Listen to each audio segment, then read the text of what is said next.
আমি সেই মেয়েটি। কবি শুভ দাশগুপ্ত।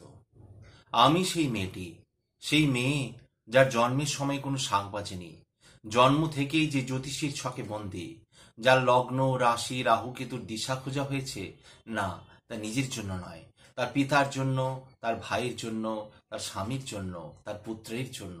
কিন্তু যার গর্ভ থেকে আমার জন্ম, সেই মায়ের কথা বলেনি কেউ।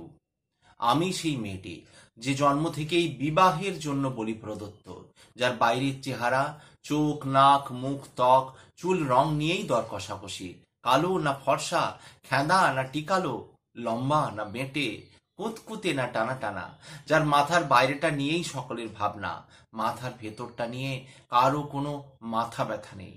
আমি সেই মেয়েটি, ছোটবেলা থেকে যে শুনেছে জোরে জোরে কথা বলতে নেই, ছুটতে নেই, চেঁচাতে নেই, হাসতে নেই, এমনকি কাঁদলেও তা লুকিয়ে লুকিয়ে।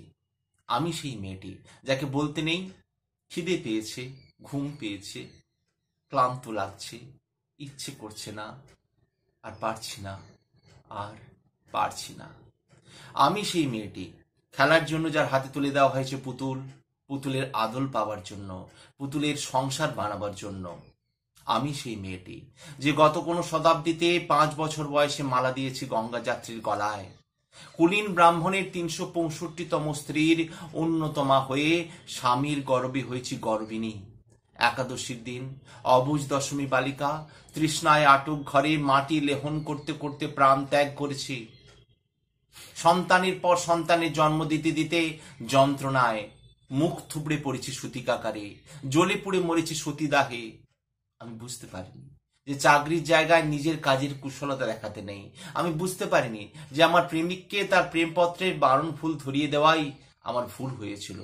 আমি বুঝতে পারিনি আমি যদি কবি হতে চাই, আমার বন্ধুরা বলবে, ও ওটা কবিতা হয়নি, পদ্য হয়েছে। আমি বুঝতে পারিনি বিংশ শতাব্দীর শেষ সীমানায় এসে দাঁড়িয়েও এই পুরুষ শাসিত সমাজ বুদ্ধিমতীদের জন্য অপ্রস্তুত।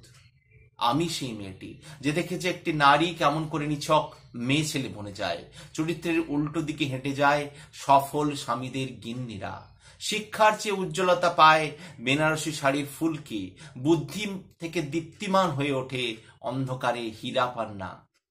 আমি সেই মেয়েটি, জানেন, আমি সেই মেয়েটি যে জীবনের কয়েকটি বছর ভুলের পর ভুল পুনরপি ভুল করে চলেছি। অন্ধকারের দিকে যেতে পারি না বলেই কি আমি অপমানের জ্বলন্ত কয়লার উপর দিয়ে হেঁটে যেতে চাই দুঃখের দিকে।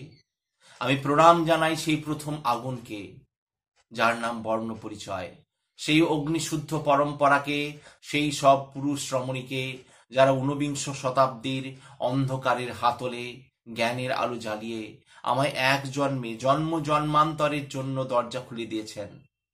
আমি আজ প্রেমের জন্য ফেলে যাচ্ছি আরাম, শোকার্জিত সাকান্যের জন্য ফেলে যাচ্ছি কৃতদাসের চর্বচস্য, জেগে থাকার জন্য ফেলে যাচ্ছি ভাত ঘুম, যন্ত্রণার জন্য ফেলে যাচ্ছি সুখ, জ্ঞানের জন্য ফেলে যাচ্ছি অন্ধতা, আনন্দের জন্য ফেলে যাচ্ছি সাফল্য, অমৃতের জন্য ঐশ্বর্য। আমার হাতে জ্বলছে দিশারীদের চিৎকার মহান আগুন। আপনারা নিজেদের দর্পণে দেখে আমাকে চিনুন, আমাকে চিনুন, আমাকে চিনুন।